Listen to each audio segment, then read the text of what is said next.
The world of The Last of Us is dangerous. Unless you're living in a protected area, there is something lethal around every corner.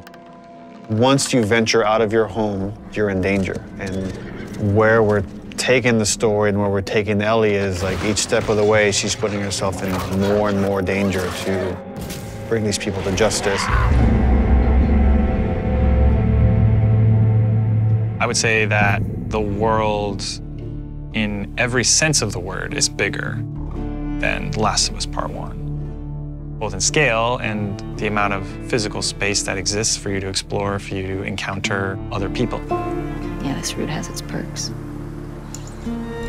Our hope is to make every corner a challenge, make every decision hard for Ellie. And so we do that not just in the gameplay you experience, but also in the level design.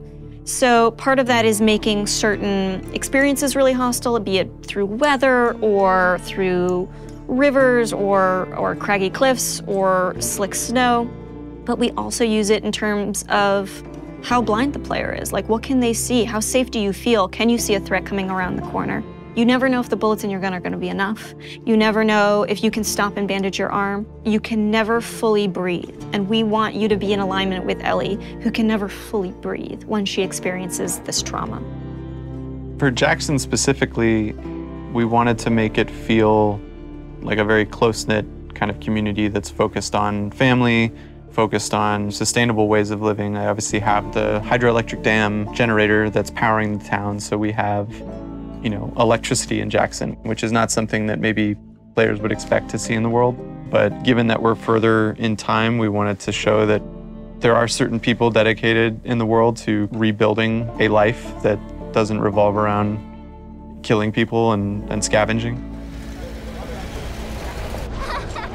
As you walk around the town, you can hear kids laughing. You could see people going into restaurants and eating, and it's a very kind of tranquil town. Now, we know there's all these horrible things happening outside the walls, but they've been able to protect the innocence of this town. Jackson, in many ways, represents what is at stake for our characters. A life of peace and relative comfort. A life where you can fall in love, a place where children can play and it's okay. And I think, you know, when we were looking at building out Jackson, it's like, okay, how many of those moments can we represent? What's awesome about the world of The Last of Us is it shows just how precious the things that we take for granted in our everyday lives, how precious those things really are.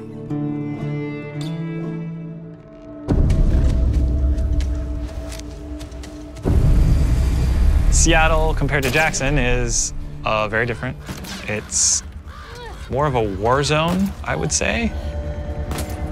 Part of the interesting thing with Seattle or the Pacific Northwest is that there's all this rain and all this foliage and wildlife, and it's this very lush area that if someone were to settle down, it'd be a pretty good place to settle down just as far as the kind of fruit you can scavenge, the animals you can hunt. And then because it is so lush, because it is so teeming with resources, is why there are multiple factions trying to fight over those resources.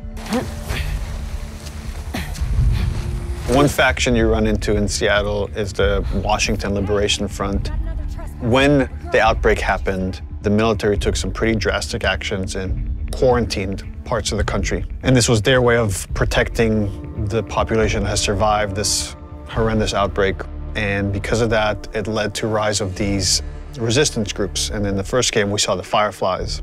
And we heard about other groups, and in this game, we get to see here's another group that rose called the Washington Liberation Front that was able to defeat the army and thereby take over a lot of their equipment. And they're this very militaristic faction.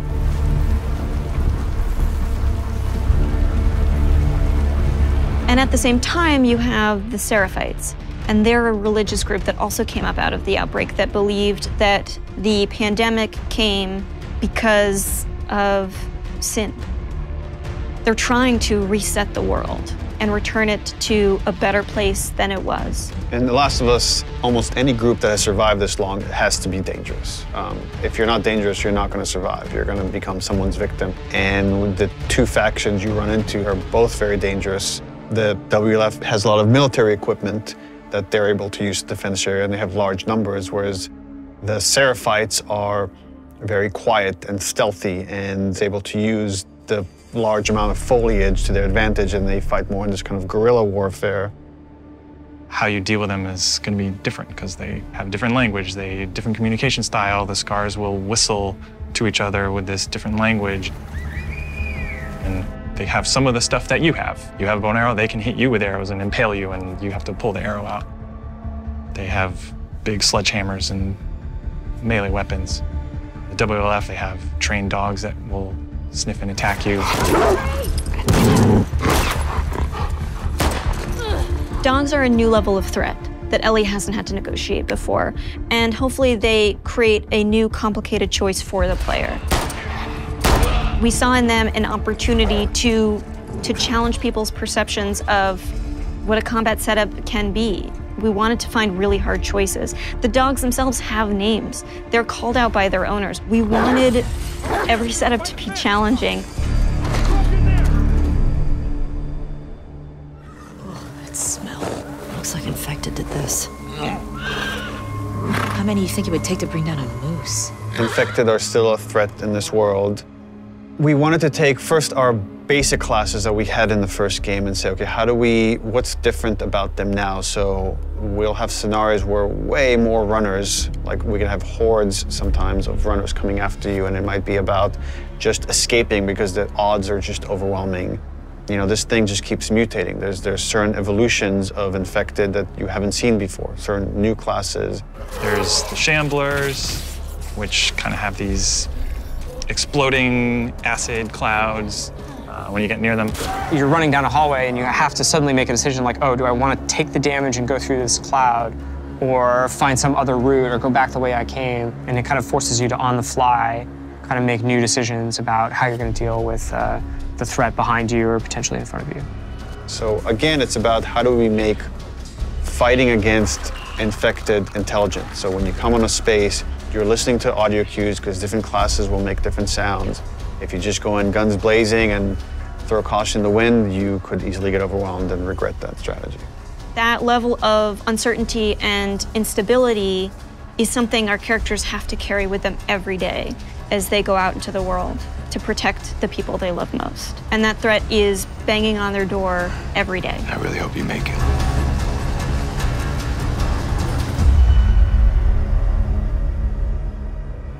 PlayStation